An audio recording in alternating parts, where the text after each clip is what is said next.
කොණ්ඩල කේසී සිටු කුමාරිකාව දැන් දිව්‍ය කුමාරිකාවක් වගේ දිනෙන් දින එන්නම රූමත් වෙනවා.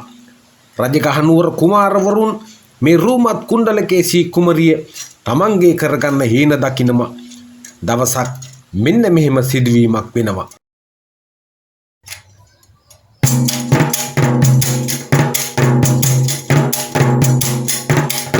එරමින් සොරකම් තරුණෙක් ගෙන ගොස් රජ අධිකරණෙට එලෙසින් දඬුවමක් දුන්න රජ අධිකරණෙන් තරුණට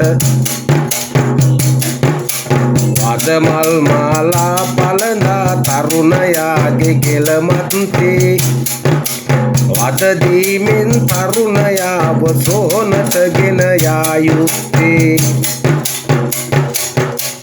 ඇන්දා අත් දෙක පස්සට වදමල් මාලයද ගෙලට ඇන්දාගෙන යන්න උනා හොර තරුණව අමු සෝනට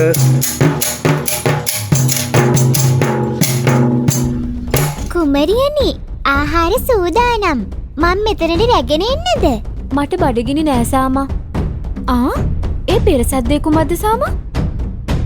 මේ මධ්‍යාහනයේ ගමන් කරන්නේ පෙරහැර කුමක්ද? කුමරියනි ඒ සොරෙක්ව වදකයින් විසින් දංගෙඩියට රැගෙන යනවා. ඔහු විසින් සිදු කළ සොරකමන් නිසා ඔහුව හොරපව්වෙන් පහළට තල්ලු කරලා මරන්නට නියමිතව තිබෙනවා.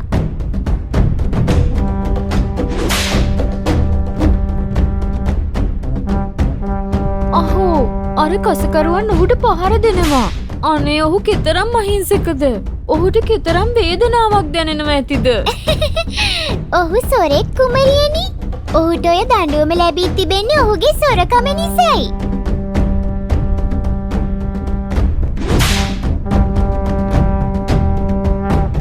සොරෙක්කුවත් ඔහු කෙතරම් කඩවසම් පුරුෂයෙක්ද සාමා?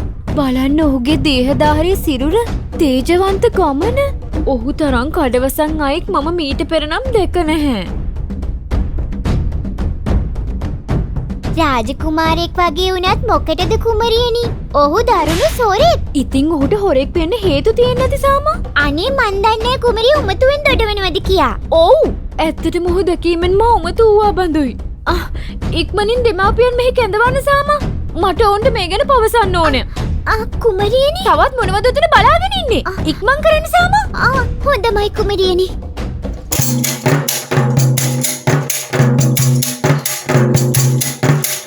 මරන්න යන තරුණව කුමරියගේ නෙත ගැටුණා.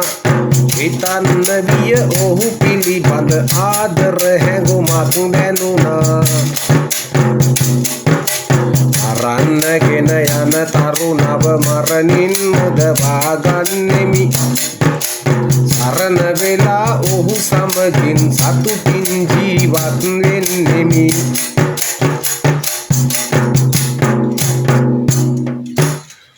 උඩුමහන්තලේ ඉන්න කුණ්ඩල කේසී කුමරියට වදක බෙරේ හඬ ඇසෙනවා. බලනම පාර දෙස ඊටම රූමත් තරුණයෙක්ව අත් දෙක බැඳලා වදමල් මාලයක් ගෙලේ දාගෙන වදදිදී අරගෙන යනවා. කුණ්ඩල කේසී කුමරියට ඒ රූමත් තරුණයා පිළිබඳව ආදර හැඟීමක් ඇති වෙනවා. ඈ හිතනවා ඒ තරුණයාව මරණින් මුදවගෙන මා ඔහු සමග යුග ජීවිතය ගත කරන්න ඕන. බලන්න දෙවන රූපරාමෝ දිහා.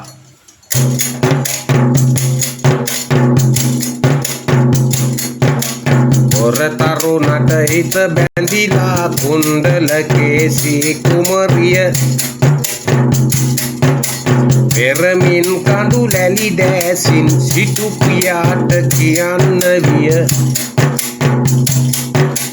තරුණෙක් මරණයට ගෙන යයි ඉවසන් ඉන්නට බැරුවා.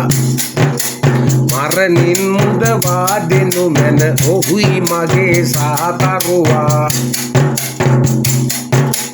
මසුරන් දහසක් අරගෙන සිටුවරයා අතට වේගසින් සිටු මැදුරෙන් යයි රජ සෙබළුන් වෙතට. ඒ මසුරන් සිටුවරයා සෙබළු වෙතට දුන්නේ මරණින් මුදවන් තරුණයා මැදුර තුලට එන්නේ ඇඳවා තම දූ කුමරිය සිටුවරයා විගසින් ආවාදුනි තරුණයාට දූ කුමරිය විගසින්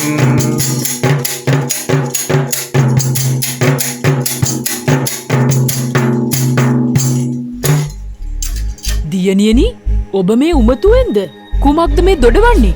අනේ මෑණියනේ මට ඔහුව කෙසේ හෝ මරණින් නිදහස් කරගෙන ඔහු මාගේ ස්වාමි පුරුෂයා කරගන්න අවශ්‍යයි. ඔබ මේ කුමක් කියන්නේද දියණිය? ඔහු රාජන සහිතව මරන්න නියමිත පල් හොරෙක්. ඔහු නිදහස් කරන එක පහසු කටයුත්තක් නෙවෙයි. ඔහුගේ බරට රත්තරන්ද අලියතුන් 80ක්ද දෙන්න ඕනි.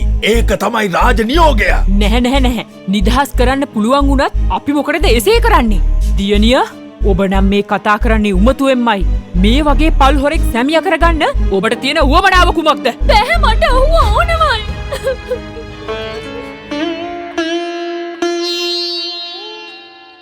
අනේ කුමරියනි, තවම දහවල් ආහාරයවත් ඔබ අරගෙන නැහැ. කුසගිනේ සිටීමෙන් ඔබ වැහැරෙන්න පුළුවන්. කමක් නෑ. වැහැරි මිය ගිය දෙන්.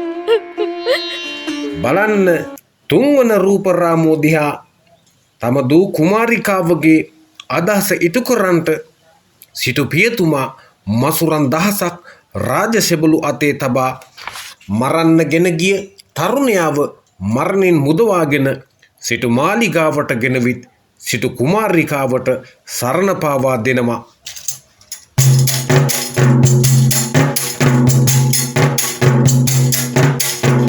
කුමරිය සහ තරුණ හිමියා සතුටින් ආදරෙන් නෙලේ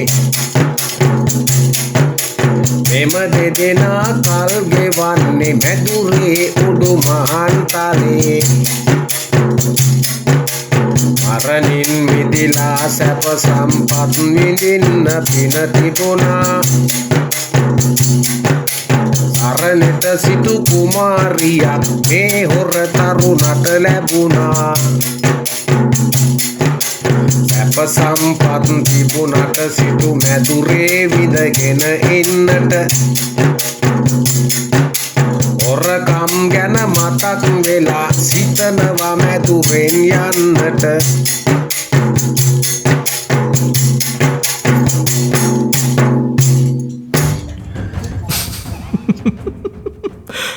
මේ සිදුවන්නේ කුමක්ද? මම දකින්නේ සිහිනයක්ද? සිටුමැදුරක කුමාරියක් මා වෙනුවෙන් උමතු වූවායයි කෙසේ මා විශ්වාස කරන්නද? මේ ඔන්න ඔය කිරිටු ඇඳුම් ටික ගලවලා හොඳට නාගෙන මෙන්න මේ ඇඳුම් ටික ඇඳගන්න.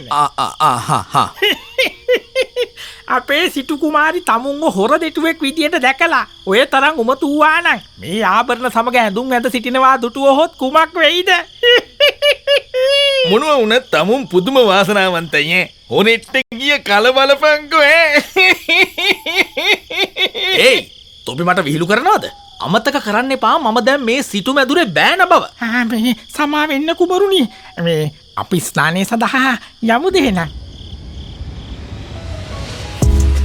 මං මාවත්වල රැය පහන් කළ කෑමට බීමට හරිහමන් දෙයක් නැතුව සොරකමින් ජීවිකාව කළ තරුණයාට සිතාගත නොහැකි ප්‍රීතිමත් ජීවිතයක් ලැබුණා. සිටුතුමන්ලා විසින් දෙදෙනාව විවාහ කර දුන් පසුව සිටු කුමරිය තරුණයා කෙරෙහි මහත් ආදරයෙන් පසු වූවා. ඔහු වෙනුවෙන් ඔහුගේ සියලු මෙහෙවර ඇය විසින් සිදු කළේ මහත් කැමැත්තෙන්.